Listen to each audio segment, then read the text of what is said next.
주의 이름으로 축복합니다. 혹 1층에서 예배드리는 사랑하는 청년들, 주의 은혜와 주의 사랑으로 축복하고 여러분들을 축복합니다. 사람이 살아가다 보면 여러 가지 일들을 당하는데 특별히 슬프고 힘든 고난의 일을 당했을 때 그 고난이 내가 견딜 만한 고난이냐, 또 내가 감당하지 못할 만한 고난이냐, 이거에 따라서 행동이 달라집니다. 제가 아주 꽤 오래전인데 한 10년도 넘었고 15년, 20년 가까이 된 일인데 저희가 지하 살 때 물이 들어왔어요. 그 물이 들어와가지고 한 1m 이상 들어와서 뭐 많이 버리고 참 그거 다 청소하고 애를 먹었습니다. 그래서 다 정리하고 다시 이제 살았어요. 근데 얼마 있다가 또 한 번 물이 들어왔어요. 처음에 들어왔을 때는 막 용기를 내가지고 사람들도 도와주고 그러니까 막 힘을 내가지고 다 치우고 청소하고 막 그래서 새로 딱 정리했습니다. 두 번째 들어오니까 포기가 되더라고요. 그래서 이거 청소하기 이제 힘들고 어렵겠다. 이사 가자. 다 버리고 이사 가는 쪽을 택했어요. 어려움이 이렇게 겹쳐서 찾아오니까 견디기 힘들고 감당하기 힘들겠더라고요. 그런 의미로 본다면 욥은 대단한 사람입니다. 욥은 그 많은 재산을 하루아침에 다 잃어버렸습니다. 짐승들, 가축들 다 잃어버리고 그리고 가진 모든 재산들을 다 잃어버렸어요. 그리고 자녀들도 다 죽었습니다. 그 많은 자녀들이 다 죽었어요. 그리고 사랑하는 아내도 자기를 배반하고 떠났습니다. 그리고 자기 몸에는 견딜 수 없는 이 몸에 이 종기 같은 게 나서 견딜 수 없어서 그냥 제 아래 주저앉아가지고 기왓장으로 긁을 정도로 몸의 육체의 고통은 또 이루 말할 수 없었습니다. 욥에게 닥친 그 어려움, 그 고통, 그 환난은 보통 사람은 감당하기 힘든 그런 일입니다. 그럼에도 불구하고 욥은 그것을 능히 감당해내 다시금 하나님의 축복을 누리는 복된 자가 되었습니다. 우리가 이 땅을 살아갈 때에 그리스도인들, 믿음의 사람들 또한 고난을 당하고 어려움을 당합니다. 그런데 믿음의 사람들은 아무리 큰 고난과 어려움을 당해도 사람들이 바라볼 때 다시 회복할 수 없어, 다시 일어날 수 없어, 이런 절망 가운데 빠져도 그리스도인들은, 믿음의 사람들은 절망하지 않아도 됩니다. 왜냐하면 내가 믿는 하나님이 어떤 하나님이냐? 로마서에 보면 이런 말씀이 있습니다. 로마서 15장 13절, 소망의 하나님이 모든 기쁨과 평강을 믿음 안에서 너희에게 충만하게 하사 성령의 능력으로 소망이 넘치게 하시기를 원하노라. 하나님을 어떤 하나님으로 이야기했느냐 하면 소망의 하나님이라고 이야기하고 있습니다. 여러분, 하나님은 소망의 하나님이십니다. 인간이 절망과 또 절망 가운데 빠져도 하나님을 바라보면 하나님은 우리를 능히 그 절망 가운데서 일으켜 세워주실 수 있는 능력의 하나님, 소망의 하나님이신 줄로 믿습니다. 그러므로 어떤 절망과 어려움 가운데서도 그리스도인들은 낙담하고 포기하면 안 된다는 것입니다. 소망의 하나님을 바라보면 된다는 겁니다. 이스라엘 백성들은 특별히 하나님이 선택한 민족입니다. 이스라엘 백성들이 절망에 빠지고 어려움이 빠질 때에도 하나님은 이스라엘 백성들을 향하여 축복의 말씀을 하시는 하나님이세요. 오늘 본문 말씀의 배경은 이스라엘 백성들이 바벨론의 포로로 끌려간 것을 배경으로 하고 있습니다. 포로로 끌려갔습니다. 모든 것을 다 잃어버리고 남의 나라의 포로, 노예로 끌려간 것입니다. 자, 그런데 이런 이스라엘 백성들을 향하여 오늘 하나님께서는 큰 축복의 때가 반드시 오게 될 것이고 내가 너희들이 상상할 수 없는 복을 주시겠다고 하나님이 약속을 해주시는 말씀이에요. 오늘 1절 말씀을 보면, 자, 1절, 주 여호와의 영이 내게 내리셨으니, 이 말씀은 1차적으로는 이사야 선지자를 향하여 하나님이 주시는 말씀이라고 이해를 할 수 있겠어요. 그런데 이사야에게 하나님께서 성령을 주어 그 일들을 대신하게 해주시는 공식적인 하나님의 부르심이지만 이 사건은 이사야에게만 국한되지 않습니다.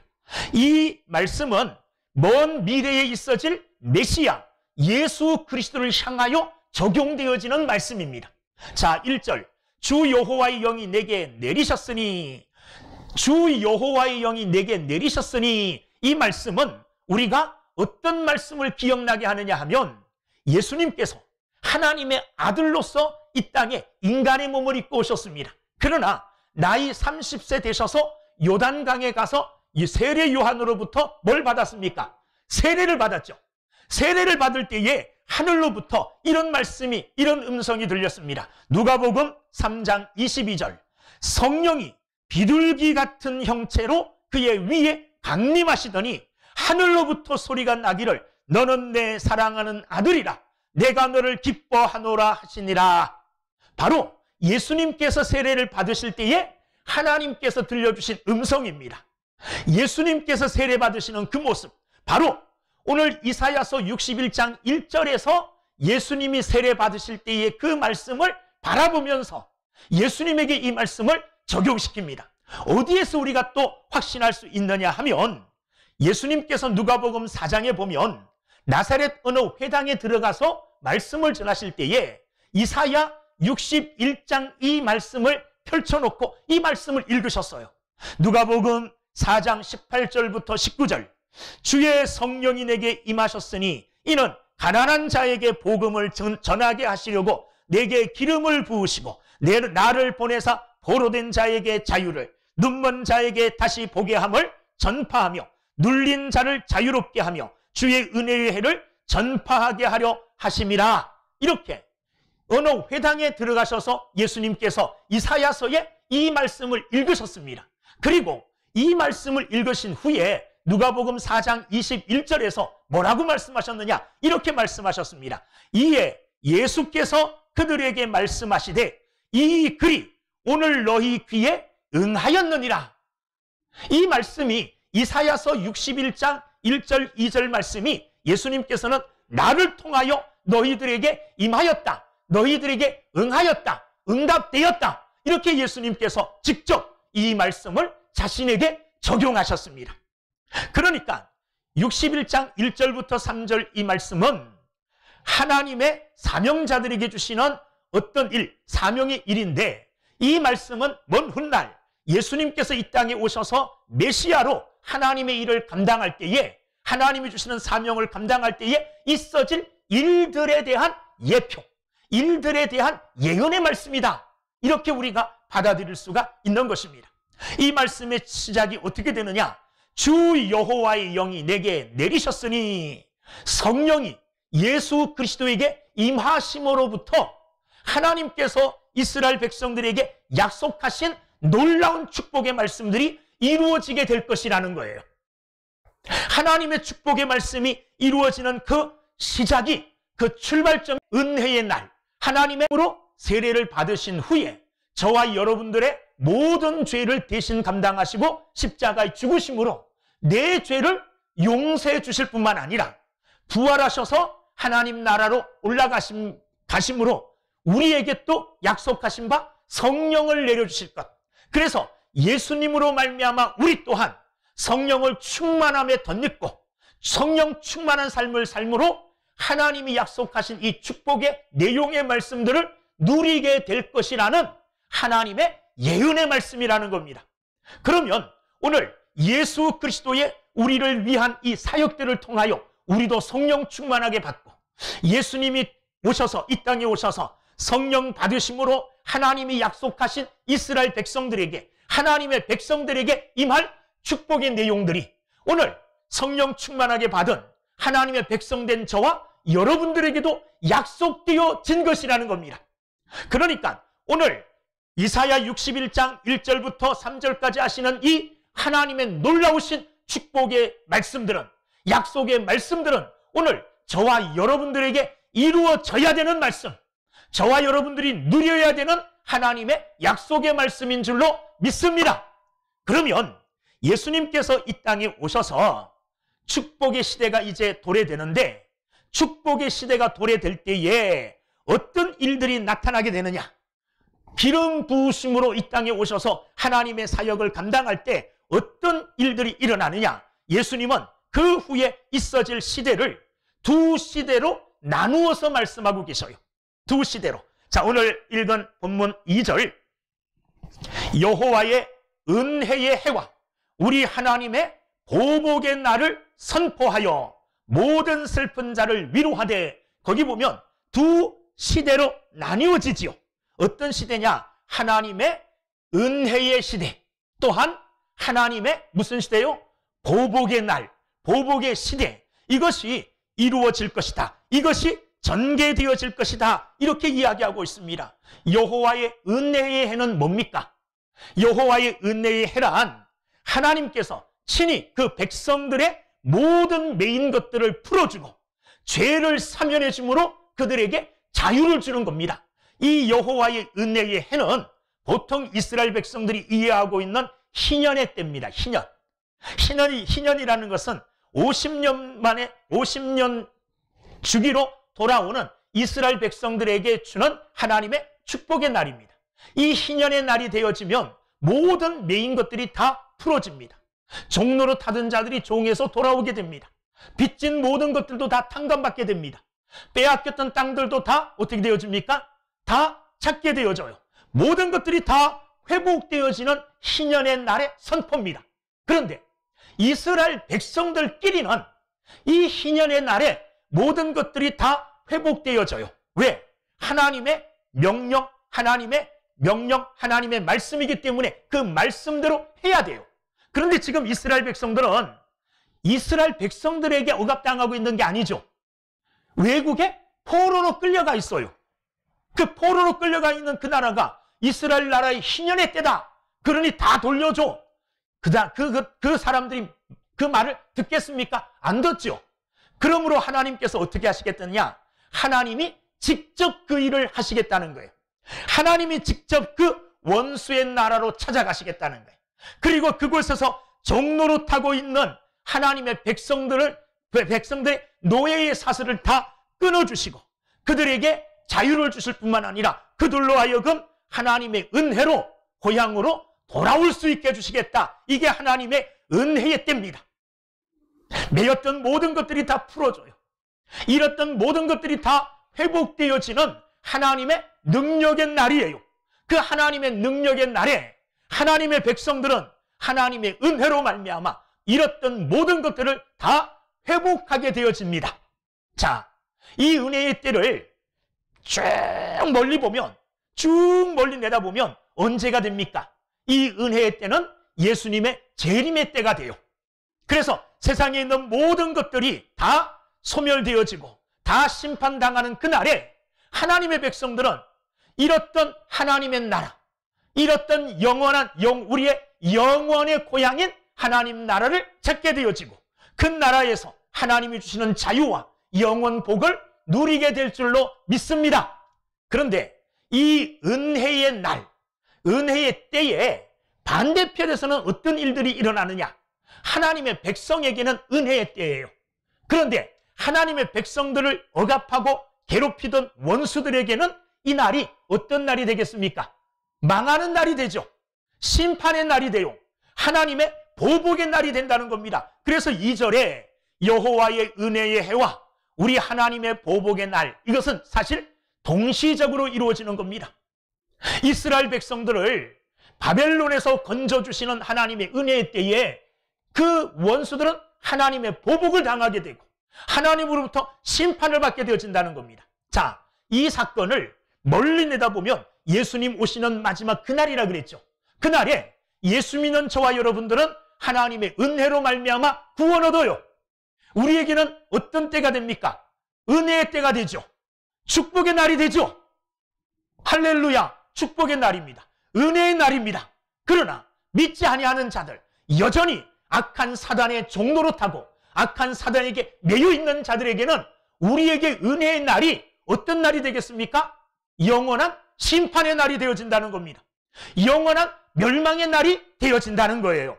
예수님이 오셔서 우리 인간들을 향하여 하나님이 예비하신 축복의 일들을 행할 때에 주님은 그 시대를 두 시대로 하나님의 은혜의 때를 살아가는 자들, 하나님의 보복의 때를 살아가는 자들로 나뉘어지게 되어진다. 그리고 그때에 오셔서 예수님이 선포하시는 말씀, 어떤 말씀을 선포하시느냐? 자, 오늘 말씀을 보면 세 가지 말씀을 선포하신다고 그랬습니다. 첫 번째는 61장 1절 말씀, 가난한 자에게 아름다운 소식을 전하게 하려 하심이라.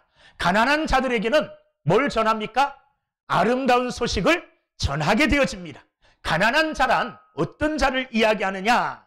가난하여 빚에 얽매여 짓눌려 사는 자들. 그래서 이들에게는 기쁨이 없습니다. 소망이 없어요. 평생을 갚아도 다 갚지 못하는 빚에 억눌려서 그 빚 때문에 자유를 잃고 그 빚 때문에 속박되어서 사는 이런 자들이 가난한 자들입니다. 오늘 세상에 있는 모든 자들은 사실 가난한 자들입니다. 어떤 빚 때문에 짓눌려 살아가느냐? 갚을 수 없는 죄의 짐을 지고 이 죄의 짐 때문에, 죄의 빚 때문에 사망이라는 큰 고통에 억눌려서 살아가는 자들이에요. 가난한 자들. 그런데 이런 가난한 자들에게 복음의 소식, 아름다운 소식, 좋은 소식이 들려졌다는 겁니다. 어떤 소식입니까? 하나님이 빚을 갚아주셨다는 소식이에요.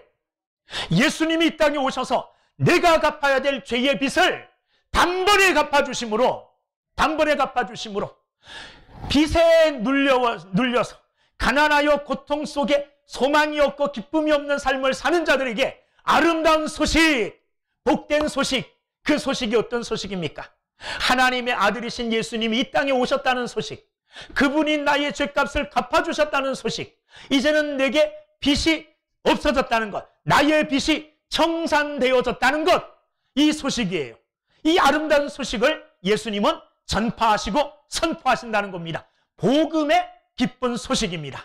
여러분, 이 아름다운 소식은 오늘도 세상을 향하여, 가난한 자들을 향하여, 빚에 억눌려 있고 소망이 없는 자들을 향하여 여전히 선포되어져 나가야 될 복된 소식인 줄로 믿습니다. 주 예수를 믿어라. 그리하면 너와 네 집이 구원을 얻느니라. 주 예수를 믿어라. 그리하면 너의 모든 죄가 사하여지노라. 주 예수를 믿어라. 그리하면 내가 하나님의 자녀가 되노라. 여러분, 이거 얼마나 복된 소식입니까? 이거 얼마나 아름다운 소식입니까? 예수님을 이 땅에 오셔서 성령 충만하셔서 성령을 받으셔서 이 복된 소식을, 이 아름다운 소식을 선포하시는 일을 하심으로 우리에게 엄청난 복, 엄청난 축복을 주셨다는 겁니다. 이 아름다운 소식으로 말미암아 구원받은 백성들이 되었잖아요. 이 구원의 복, 세상에 있는 그 어떤 것들과도 바꿀 수 없는 놀라운 축복인 줄로 믿습니다. 두 번째, 1절 말씀에 보면 나를 보내사 마음이 상한 자를 고치며, 그렇게 말씀하셨습니다. 마음이 상한 자를 고친다는 겁니다. 여러분, 아주 오래전에는 마음이 상한다는 의미가 뭔지 사람들이 몰랐어요. 육체가 상하고 다치면 치료해서 나으면 되잖아요. 그런데 마음의 상처, 마음의 아픔은 사람들의 눈에 보이지 않습니다. 그래서 어떤 상처, 어떤 상처, 어떤 아픔을 갖고 있는지 몰라요. 마음이 어떻게 상한지 몰랐습니다. 그런데 이제 여러 가지 과학, 자연과학도 발달하고 또 심리학 이런 것들도 발달함에 따라서 사람의 마음도 상처를 입는다는 것을 사람들이 알게 되었다는 겁니다. 성경이 말하는 마음의 상함은 뭐로 말미암아 마음의 상함이냐 하면 다른 것들로가 아니라 그 마음의 상함을 주는 근본적인 원인은 죄에서부터 시작된다는 겁니다. 죄가 우리의 마음을 상하게 하고 우리의 마음을 다치게 한다는 겁니다. 여러분, 죄 가운데 빠지면 첫 번째 나타나는 마음의 상함의 증상은 뭐냐 하면 죄를 짓고도 뻔뻔해진다는 겁니다. 죄를 짓고도 죄 지은 줄 모르고 부끄러워도 하지 않는다는 거예요. 사람들이 뻔뻔스러워진다는 겁니다. 그런데 복음을 받게 되어지면 이 마음의 상처가 예수 그리스도로 말미암아 치유되어지면 내 마음에 있는 죄가 얼마나 더럽고 추악하고 이 죄가 얼마나 큰 아픔인지 깨닫게 되어지고 죄 때문에 수치심을 느끼고 죄 때문에 부끄러워하는 사람이 되어지게 된다는 겁니다. 우리가 복음을 받게 되어지고 하나님의 말씀을 들으면 내가 죄인임을 깨닫게 되어져요. 그래서 우리는 소리치게 되죠. 내가 이런 죄 가운데 있었었구나.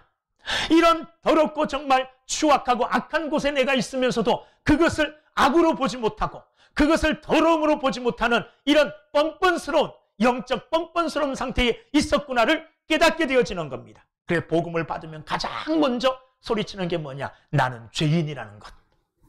나는 더럽고 추악한 하나님 앞에 설 수 없는 악한 죄인이라는 것을 고백할 수밖에 없게 되어진다는 것입니다. 또 하나 죄가 우리의 마음을 어떻게 상하게 하느냐? 죄가 우리의 마음 속에 기쁨, 모든 즐거움을 다 막아버리고 사라지게 하고 빼앗아 간다는 겁니다. 여러분, 죄 지은 사람은 그 죄의 짓눌림으로 인하여서 마음의 기쁨을 누릴 수가 없습니다. 기쁨을 누린다 그래도 그거는 자의적인 억지로 누리고 억지로 짜내는 기쁨이지 마음속에서부터 우러나는 기쁨은 아니라는 것입니다. 모든 사람들의 마음의 죄는 우리 속에 있는 기쁨을 다 빼앗아버리고 삭막한 인생을 만들어버리고 만다는 겁니다. 그래서 항상 걱정과 근심과 눈물과 염려 속에 빠져서 살아가게 해요. 그러나 예수 그리스도께서 우리에게 오셔서 복음을 증거해 주시고 그 말씀을 받아 하나님의 자녀가 되는 순간 죄로 말미암아 빼앗겼고 잃어버렸던 기쁨이 회복되어지는 줄로 믿습니다. 그래서 예수 믿는 사람의 특징 중에 하나가 뭐냐 하면 아무리 어렵고 힘든 가운데 있을지라도 기쁨을 잃어버리지 않는다는 거예요. 감옥에 갇혀 있을지라도 즐거워하면서 하나님을 찬양하고 기뻐할 수 있어요. 왜? 복음이, 예수님이 선포하신 이 말씀이, 좋은 소식이 우리로 하여금 빼앗겼던 기쁨을 회복시켜 주므로 항상 기쁘고 즐거운 삶을 사는 사람들이 되게 된다는 말입니다. 또한 죄는 우리 마음에 어떤 역할을 하느냐 하면 나만 피폐하게 만들 뿐만 아니라 죄된 나를 통하여 하나님을 슬프게 할 뿐만 아니라 이웃 사람들도 상하게 만들어요. 죄인들은 이웃 사람들이 잘 되는 거 못 봅니다. 이웃 사람을 향하여, 주변에 있는 사람을 향하여, 그래서 내 안에 있는 죄의 악한 속성으로 말미암아 비난의 말들을 쏟아냅니다. 시기하는 말들, 그를 험담하고 그를 또한 어떻게 하느냐? 모함하여 그를 또한 나와 같은 슬픔의 자리에, 나와 같은 고통의 자리로 같이 끌고 들어가려고 하는 이런 속성이 있어요. 우리 안에도 그런 것들이 있죠. 내 안에 있는 죄가 내 속에만 있으면 괜찮은데 이게 발동하여 이 주변에 영향력을 끼친다는 겁니다. 그래서 내 주변 사람들도 나로 인하여 힘들어지고 나로 인하여 고통을 받게 되어진다는 것입니다. 사랑하는 여러분들, 이런 마음에 있는 모든 상처들, 이 마음의 상함을 예수님이 오심으로 말미암아 다 어떻게 해주신다? 치료하여 주신다는 겁니다. 할렐루야.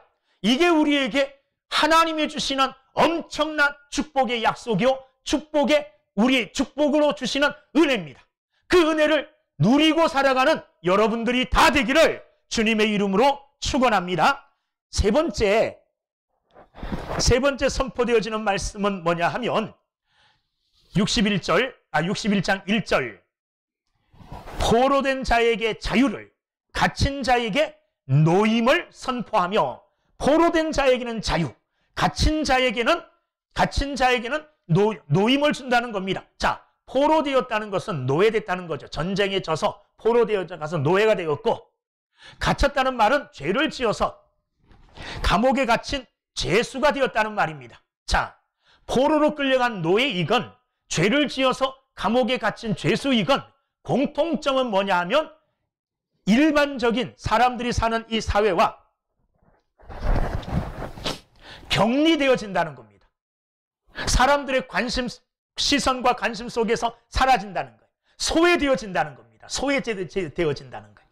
이렇게 죄로 말미암아 소외되어지고 관심받지 못하는 우리에게 예수님께서 오셔서 자유를 선포해 주심으로, 죄를 용서하여 주심으로 자유를 주시고 우리에게 노임을 주시어서 마음껏 활동할 수 있게 해 주셨다는 것입니다. 이게 하나님의 은혜입니다. 그래서 노예와 죄수로 살아가던 우리들에게 하나님은 노임을 주시고 자유를 주셔서 하나님을 찾을 수 있게 해주시고 하나님을 부르게 해주시고 하나님을 만날 수 있게 해주실 뿐만 아니라 이 은혜로 말미암아 내가 받은 이 자유함의 은혜로 말미암아 주변에 있는 사람들에게도 긍정적인 영향력을 끼쳐서 그들에게도 좋은 일들이 있게 해주는 이런 역사가 있어지게 해준다는 겁니다. 여러분, 예수님이 오셔서 전해주신 이 놀라운 선포되어지는 말씀들을 통해서 오늘 말씀을 보면 아름다운 소식, 복음을 통하여 하나님의 자녀가 되는 축복, 그리고 두 번째는 마음이 상한, 죄로 말미암아 상해 있는 우리 마음을 치료하여 주실 뿐만 아니라 억압되어지고 갇혀 있었고 억눌려 있는 우리에게 해방을 주시고 노임을 주심으로 마음껏 하나님의 자녀로, 마음껏 자유인으로 기쁨으로 자원하여 하나님을 섬길 수 있는 백성 되게 해주시고 사람들과 마음대로 자원하여 정말 선한 교제를 나눌 수 있게 해주신 이게 예수님이 오심으로 말미암아 우리에게 주시는 하나님의 축복입니다. 이 모든 축복들을 여러분 모두가 누리게 되기를 주님의 이름으로 축원합니다. 구체적으로 어떤 결과들이 나타나느냐? 3절과 같은 일들이 일어난다는 거예요. 3절. 자, 보십시오. 무릇 시온에서 슬퍼하는 자에게 화관을 주어 그 죄를 대신하며, 죄라는 건 뭐냐 하면 슬픔을 당한 자가 머리에 끼얹으면서 울면서 슬퍼하는 게 죄예요. 그러니까 슬픈 일을 당해서 죄를 머리에 끼얹으면서 울고 불고 하면서 슬픔에 빠진 이런 자에게 그 죄 대신 뭘 주시느냐? 화관을 준다는 말입니다. 이 화관이라는 말은 결혼할 때 신부가 머리에 쓰는 관, 꽃으로 만든 이런 관인데 이것은 기쁨을 의미합니다. 화관을 쓴 자는 기뻐하는 자라는 의미가 있어요. 그러니까 슬픔에 빠진 자들이 죄를 머리에 뒤집어 쓰고 울면서 울부짖으면서 슬퍼했는데 예수님이 오셔서 하시는 이런 사역들을 통해서 이 죄가, 이 슬픔이 뭐로 바뀌었느냐? 기쁨으로 바뀌었다는 겁니다. 기쁨으로.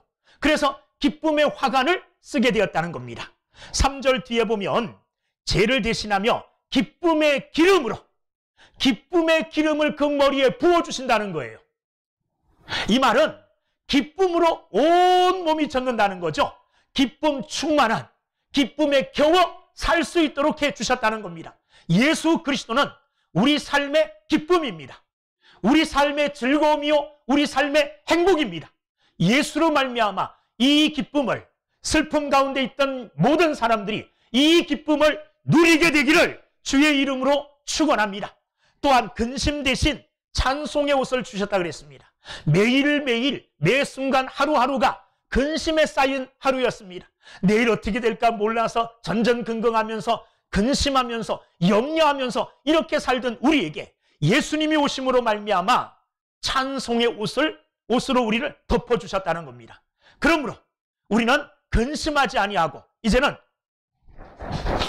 염려하지 아니하고 근심과 염려 대신 찬송하는 자, 노래하는 자가 되었다는 겁니다. 누구를 찬송하는 겁니까? 하나님을 찬송하는 자가 되었다는 겁니다. 여러분, 이런 삶을 살게 되기를 주의 이름으로 축원합니다. 마지막 보면 3절. 그 근심을 대신하시고 그들이 의의 나무 곧 여호와께서 심으신 그 영광을 나타낼 자라 일컬음을 받게 하려 하심이라. 우리를 의의 나무가 되게 해주셨다는 거예요. 의로 심어진 나무. 자, 이 의는 내가 획득한 의가 아닙니다. 나는 이 하나님이 인정해 주시는 그런 의를 획득할 수 있는, 얻을 수 있는, 가질 수 있는 능력이 없는 자들이에요. 그런데 하나님이 나를 의롭게 해주셔서 나를 의로운 나무처럼 심어주셨다는 겁니다. 그래서 나는 하나님으로 말미암아 의로운 사람이 되었어요. 자, 보십시오. 내가 내 재주와 내 능력과 내 노력으로 의롭게 되어졌으면 내 의롭게 되어짐을 내가 자랑할 겁니다. 내가 이러하기 때문에, 내가 이런 일을 했기 때문에 의롭게 되었다 자랑할 수 있겠지만 이 의는 하나님이 입혀주신 거예요. 하나님이 의롭게 되게 하시고 하나님이 하나님의 의로운 백성으로 심어주셨어요. 그러므로 나는 자랑할 게 없어요. 나를 의롭게 해주신 누구로? 하나님을 자랑할 수 있는 거죠. 그게 오늘 61장 3절 끝에 그 영광을 나타낼 자, 우리의 의로움으로, 그것도 하나님의 은혜로 말미암아 주어진 의, 믿음으로 말미암아 주어진 의, 이 의로움으로 하나님의 영광을 나타내며 사는 사람이 되었다는 겁니다. 자, 오늘 말씀을 정리하면 이렇습니다. 하나님께서 슬픔과 절망 가운데 빠져있는 이스라엘 백성들에게 언젠가 너희들에게 감당할 수 없는 좋은 일, 감당할 수 없는 큰 축복의 때가 도래할 것이라고 하나님이 약속을 하십니다. 그 하나님의 약속은 이스라엘, 구약의 이스라엘 백성들을 넘어 전 인류에게 적용되어지는데 곧 예수 그리스도, 메시아신 예수 그리스도를 통하여 이루어질 것이라는 겁니다. 예수님이 이 땅에 오셔서 성령으로 세례를 받으신 후부터 그분이 전파하시는 하늘 복음, 아름다운 복된 소식을 통하여서 구원의 축복을 누리고 자유함을 누릴 뿐만 아니라 하나님이 주시는 그 의로움의 영광을 나타내는 하나님의 자녀로 살아가는 이 놀라운 축복을 우리에게 주셨다는 겁니다. 오늘 예수님이 오셔서 우리에게 주실 이 놀라운 축복을, 감당할 수 없는 은혜를 저와 여러분들은 다 받았습니다. 복음을 듣고 구원받았죠. 복음으로 말미암아 마음의 상처가 치료되었죠. 복음으로 말미암아 하나님과의 관계, 이웃과의 관계가 회복되어지는 역사가 있게 되었습니다. 그러므로 제 대신, 슬픔 대신 우리에게는 뭐가요? 화관, 우리에겐 기쁨, 기쁨의 기름을 우리에게 쏟아부어 주셨어요. 그래서 그 기쁨이 우리 삶 속에서 흘러 넘쳐나서 모든 사람들이 맡을 수 있게, 볼 수 있게끔 된 기쁨의 사람이 된 것입니다. 오늘 기쁨의 놀라운 은총을 감사하면서 하나님 앞에 의로운 나무로, 하나님 앞에 의로운 사람으로 하나님의 영광을 드러내며 사는 믿음의 사람들이 다 되어지기를 주님의 이름으로 축원합니다. 기도하겠습니다. 은혜로우신 아버지 하나님,